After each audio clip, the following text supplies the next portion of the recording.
Hello everyone. तो कैसे हैं आप सभी लोग।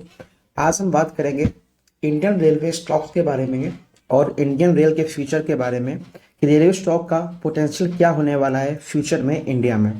आप सबको सबसे पहले मैं बता देता हूँ कि इंडियन रेलवे जो है 2027 तक 3000 नई ट्रेन्स लेने वाली है।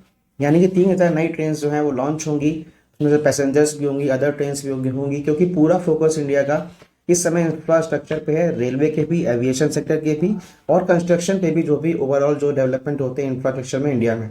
तो उसी के रिगार्डिंग जो रेलवे स्टॉक्स हैं वही बहुत ज़्यादा बूम करने वाले हैं। कुछ ही देर में मैं आपको कुछ स्टॉक्स ही बताऊंगा जिनमें आप इन्वेस्टमेंट कर सकते हैं, और उन स्टॉक्स के बारे में बताऊंगा जिनसे आपको इस समय दूर रहना चाहिए, क्योंकि वो ऑलरेडी इतना बढ़ चुके हैं, तो कभी भी ना कभी उसमें बहुत ही अच्छा डाउनफॉल आ सकता है, और तब मैं आपको बताऊंगा कि आपको पिक करना चाहिए या नहीं। फिलहाल अभी आप जो है उस उन स्टॉक को पिक मत करिएगा, इनके बारे में मैं आपको बताऊंगा। तो हम शुरू करते हैं। आज कंप्लीट गाइड लेंगे कि इंडिया रेलवे सेक्टर कैसा काम कर रहा है, उसमें कैसे इन्वेस्ट करना चाहिए या फिर नहीं करना चाहिए। जैसा कि हम सभी जानते हैं कि इंडिया में इतनी सारी पॉपुलेशन है और हर बंदे को हम एविएशन सेक्टर यानी फ्लाइट से ट्रैवल नहीं करा सकते, फ्लाइट कितना महंगा है, और भी कई सारी चीज़ें हैं इसमें।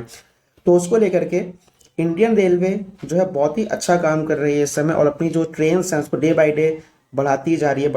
2027 तक 3000 नई ट्रेनें आएंगी, तो ऑब्वियस सी बात है इसमें कंस्ट्रक्शन पे काम होगा, इसमें IRCTC से ज़्यादा टिकट बुक होंगी, और जो भी फाइनेंस करते हैं रेलवे को, उन स्टॉक का ही बहुत ज़्यादा फायदा होगा।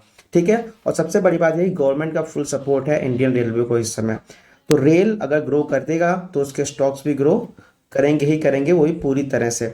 अब रेलवे स्टॉक में कई तरह की कैटेगरीज आती है, जैसे कि फाइनेंस की हो गई, ठीक है, टिकट बुकिंग का हो गया, आपका कंस्ट्रक्शन का हो गया, इस तरह की बहुत सारी कैटेगरीज, तो उन सारे स्टॉक्स के बारे में आपको अभी चल के बताने वाला हूं। उसमें PSUs भी आते हैं, जैसे कि PSUs में होता है IRCTC होता है, एयरकॉन होता है, ठीक है, RVNL होता है। देखिए 2023 में सारे स्टॉक्स मैंने बाय किए थे। जैसे मैंने IRCTC बाय किया था, ठीक, राइट्स मैंने बाय किया था, और IRVNL मैंने बाय किया था। IRCTC तो उतना नहीं चला, कहीं ना कहीं डाउन रहा, बट राइट्स एंड RVNL, आज आप RVNL को देख सकते हो कहीं ना कहीं 320 के लेवल पे, और मैंने इसको 34 रुपीज़ पर इसको बाय किया था। ठीक है। तो कहीं ना कहीं आप समझ सकते हो पैसा करीब कोई 9-10 गुना आराम से हो चुका है। राइट्स मैंने जो लिया था तो 278 की प्राइस में लिया था, आज से कुछ समय पहले 2023 में, और आज भी वो कितना ज़्यादा बढ़ रहा है आप देख सकते हो। तो आने वाले समय में भी इसमें बहुत ही अच्छी ग्रोथ आएगी। रेलवे सेक्टर जो है भाई साहब बूम करने वाला। अगर आप लॉन्ग टाइम के लिए इसको लेते हो तो बहुत ही बढ़िया बात है, शॉर्ट टर्म के लेते हो तो आपको शॉर्ट टर्म का ही फायदा होगा, यानी आपको हो जाता 20-30% या 50% या 100% का फायदा हो जाएगा। बट अगर लॉन्ग टर्म के लिए आप ये स्टॉक्स लेते हो तो कहीं ना कहीं आपको ये शेयर जो है कहीं ना कहीं 10-15 गुना 20 गुना प्रॉफिट भी दे सकते हैं।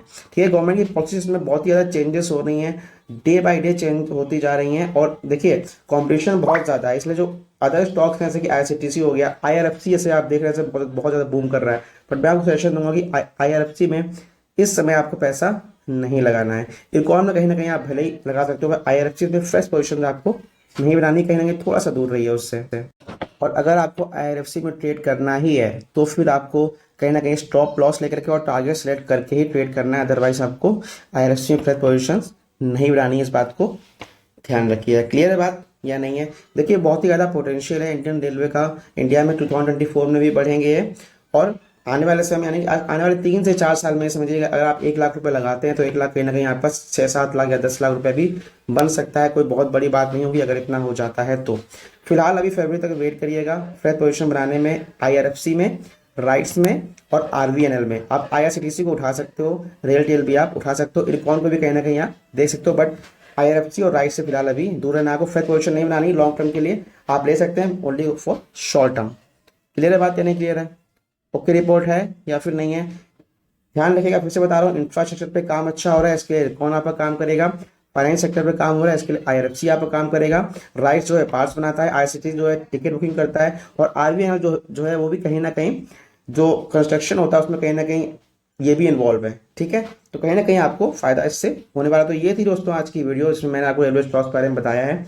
ध्यान रखिएगा, फिर से मैं आपको बता दूं कि ध्यान रखना, आपको ये कोई फाइनेंशियल एडवाइस नहीं है, आपको खुद से रिसर्च करना है, खुद से एनालिसिस करना है, उसके बाद आपको इन्वेस्टमेंट करना है। आई होप आपको इन्फॉर्मेशन पसंद आई होगी, आपके लिए हेल्पफुल होगी।